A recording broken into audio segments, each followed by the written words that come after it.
What is up, my friends? Welcome back to the Home Slice.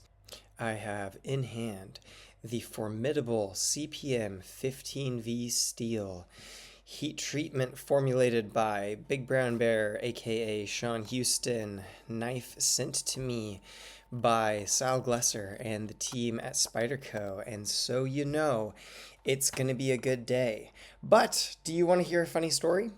Because this was supposed to be a test where I tested CPM 15V against some K390 in a Spyderco stretch, which Sal also had sent to me. Now, before I started the test, I could hold this 40 millimeter manila rope up to about the top of my head and it would still touch the ground. But I had this premonition. I was like, 15V might go for a while. And I think it's more key to test that than the K390 because the K390 is cool, but it's going to be in with your custom 10V results pretty similar there. Maybe a little better, or it would be fun to test it. But if I run out of rope, I'd rather test the 15V. And so I started on this 15V.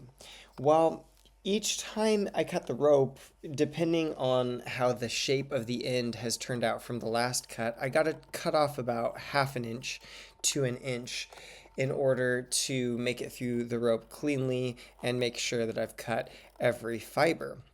And this 15V by Sean Houston, Sean, if you ever watch this, bro, you broke my test because you shredded all my rope.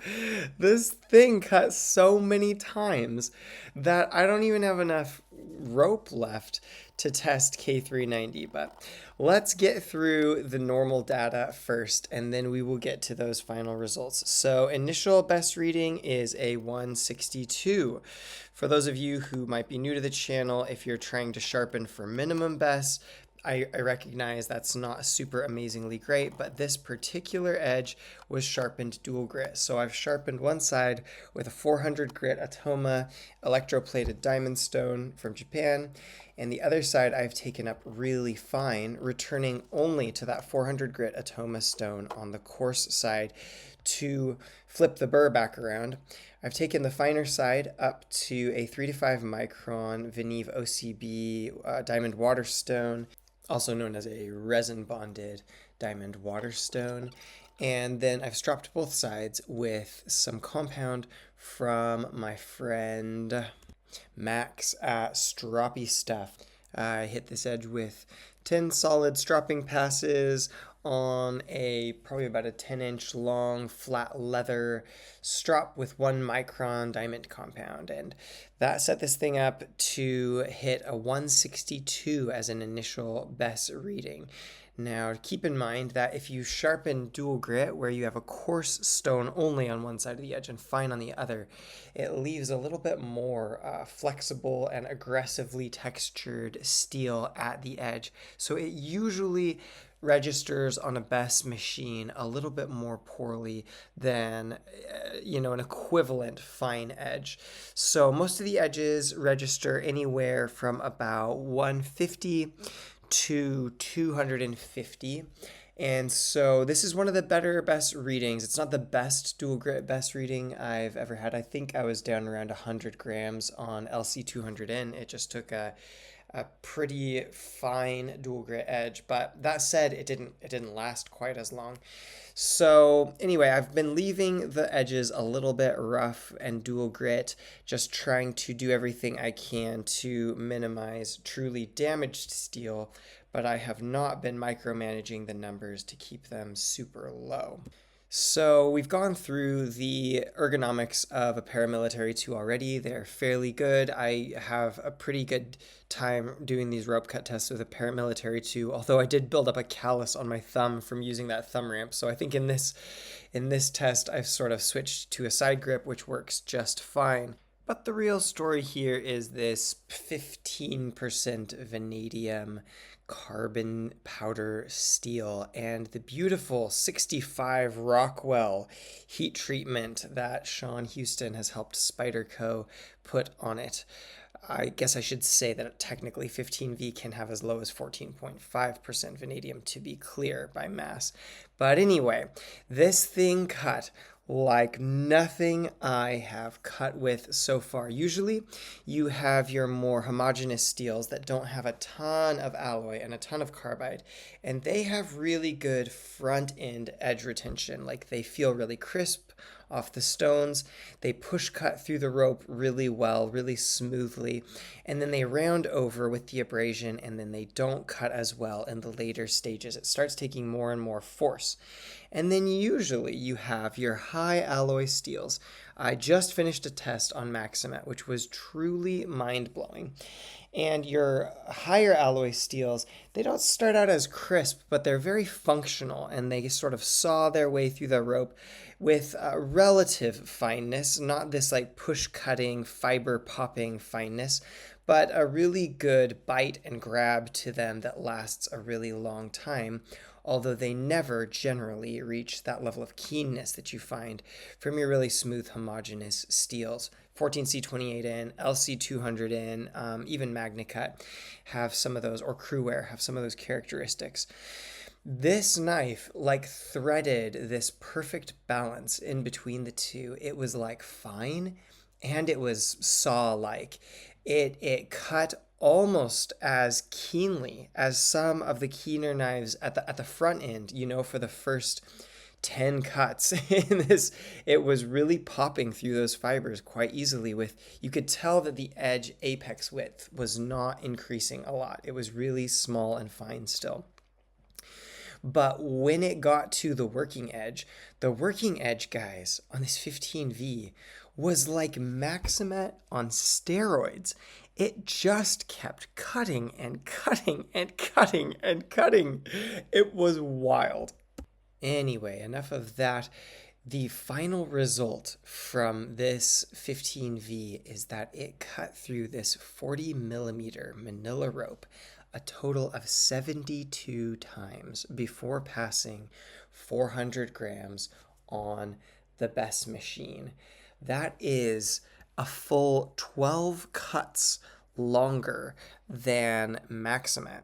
For reference, 12 cuts is just about what S35VN in most production knives that I have tested does from zero, from like fully sharpened to 400 grams. It's as if you stacked the edge retention of S35VN on top of the edge retention of Maximet. That is what the dual grit edge of this 15V did. To put the comparison another way, the best 10V that I've tested did right around 40 cuts, and Rex 45 did just over 30, and it's almost exactly as if you stacked the edge retention of 10V and Rex 45 together is the result that this 15V did. So I realize certain things. I realize this test rewards very small microstructure. I recognize this test favors aggression over sort of your fine, smooth feeling edges. And I recognize it's not perfect, but all things considered, I have to take my hat off to Mr. Sean Houston and Mr. Sal and Eric Glesser, because this is a work of art and a masterpiece, and it absolutely blew my mind. I have returned the video speed temporarily to normal speed, just so you can see sort of the cutting action of the knife here at the end after over 60 cuts through that rope. And also it is quite comical to see that rope that I could previously hold over my head, which now is about 10 inches long. Now keep in mind, this is the last test. I have just cut through that 40 millimeter rope 72 times, and when Maximet did this final number, it hit a 690, which was evidence of really pretty severe edge damage.